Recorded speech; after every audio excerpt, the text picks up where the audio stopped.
वाकई वो सरदार असरदार था।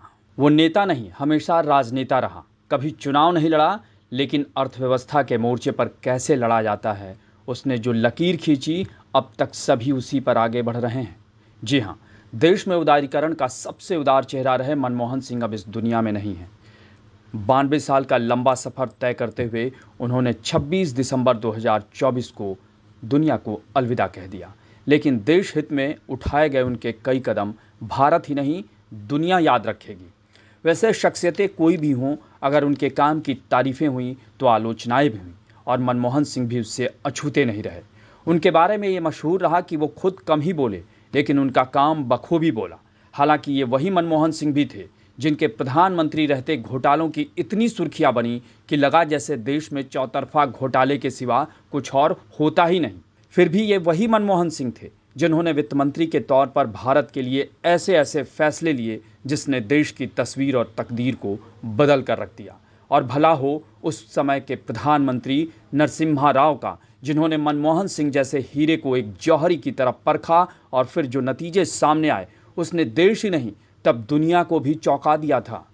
इसीलिए मनमोहन सिंह के व्यक्तित्व के बारे में अगर चर्चा हो तो उनके वित्त मंत्री रहते लिए गए कुछ अहम फैसलों का जिक्र ना हो तो सब अधूरा है।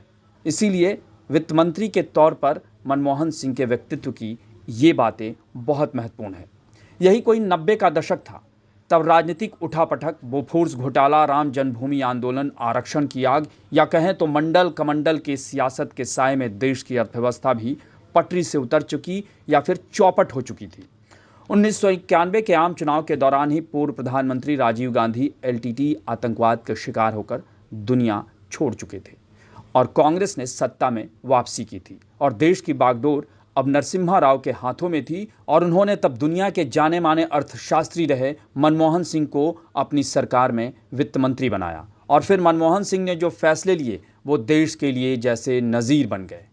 मनमोहन सिंह ने वित्त मंत्री रहते लाइसेंस राज पर तो प्रहार किया ही, देश के लिए ऐसी नीतियां बनाई जिससे दुनिया भी भारत की अर्थव्यवस्था में अपना फायदा देखने लगी, और भारत का तो फायदा होने ही वाला था।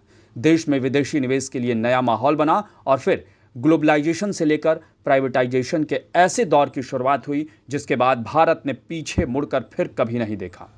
मनमोहन सिंह के बारे में कहा जाता था कि वो हर समय गुरु गोविंद सिंह की रचित वो गुरुबाणी गुनगुनाते रहते थे कि देह शिवावर मोह ही है, शुभ कर मन ते कबहु न टरे, ना डरो अरि सो जब जाई लरो, निश्चय कर अपनी जीत करो। यानी हे शिवा, मुझे वह वर दें कि मैं शुभ कर्मों को करने से कभी भी पीछे ना हटूं। जब मैं युद्ध करने जाऊं तो शत्रु से ना डरूं और युद्ध में अपनी जीत पक्की करूं। और उन्होंने अपनी पूरी जिंदगी इसी के इर्द गिर्द गुजारी है। दरअसल जब मनमोहन सिंह ने 1991 में देश के वित्त मंत्री के तौर पर कार्यभार संभाला, तब भारत की इकॉनमी एक तरह से क्रैश कर चुकी थी। विदेशी मुद्रा भंडार करीब करीब खत्म हो चुका था, महंगाई दर कंट्रोल से बाहर थी, और देश जैसे दिवालियापन के दरवाजे पर खड़ा हो, क्योंकि भारतीय करेंसी तब अमेरिकी डॉलर के मुकाबले 18% तक गिर चुकी थी। गल्फ वॉर के कारण कच्चे तेल की कीमतें आसमान छू रही थीं।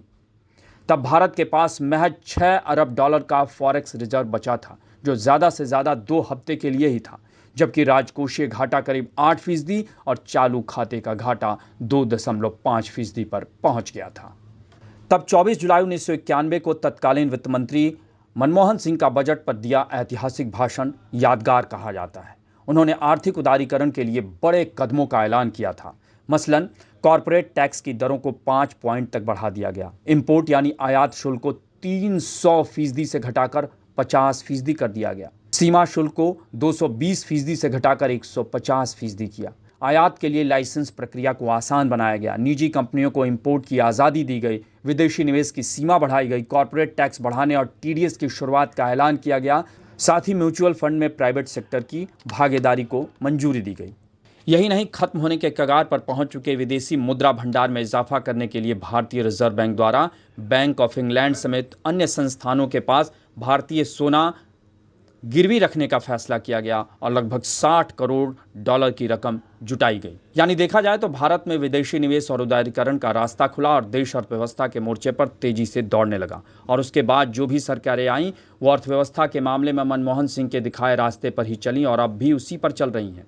यही नहीं, मनमोहन सिंह जब 2004 से 2014 तक प्रधानमंत्री रहे तब भी उनके उठाए गए तमाम कदमों ने देश की दशा और दिशा को बदला। लेकिन उन्हीं के दौर में देश पर कई आतंकी हमले हुए और घोटाले तो पूछिए मत, उसे भी स्वीकार करना ही पड़ेगा।